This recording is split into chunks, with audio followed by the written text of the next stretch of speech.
Basically तो जो 3 मेरी मुलाकातें हुई इसी महीने, उसमें मेरी जो दरख़्वास्त थी या मारूज़ात थी, वो तो ज़ाहिर है मुख्तलिफ़ थी। मैं तो ये समझता था और अब भी समझता हूँ, वो ख़ान साहब ने मेरे से एग्री नहीं किया और ज़ाहिर है फ़ैसला तो इमरान ख़ान ने करना है।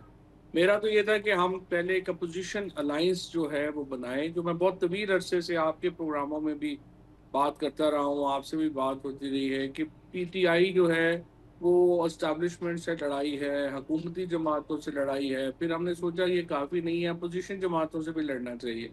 तो मेरी ख्वाहिश तो ये थी कि हम कम से कम अपोज़िशन पार्टीज़ का अलायंस बनाएँ और उसके बाद तहरीक भी चलाई जा सकती है और गुफ्तगू भी हो सकती है और गुफ्तगू के लिए भी हमें तख़सीस नहीं करनी चाहिए कि एस्टेब्लिशमेंट से करेंगे और पॉलिटिकल पार्टीज़ से नहीं करेंगे। हम अपना एजेंडा दें और जो भी हमारे एजेंडे पे बात करना चाहे, हमारे दरवाज़े उसके लिए खुले होने चाहिए। लेकिन बहरहाल मैं खान साहब को इस पे नहीं कन्विंस कर सका और मैं बिल्कुल वाज़ेह हूँ अब कि इमरान खान जो हैं, वो एक मौस्तर तहरीक के हामी हैं।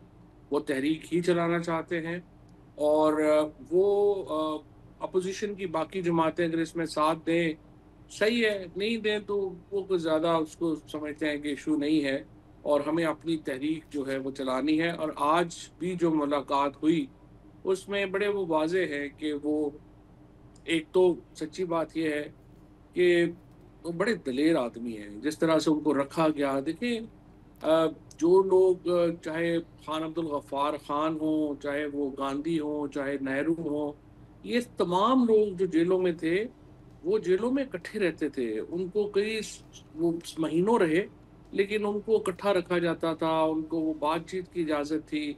इमरान खान तो सॉलिटरी कन्फाइनमेंट में है और 2 साल की सॉलिटरी कन्फाइनमेंट जो है, वो बड़ी लीथल कन्फाइनमेंट है। लेकिन इसके बावजूद मुझे एक ज़र्रा भी नहीं लगता कि जैसे वो कोई बनी गाला या ज़मान पाक में से कोई उनकी सोच मुख्तलिफ है। सब्सक्राइब करें और बेल दबाएं ताकि कोई खबर रह न जाए।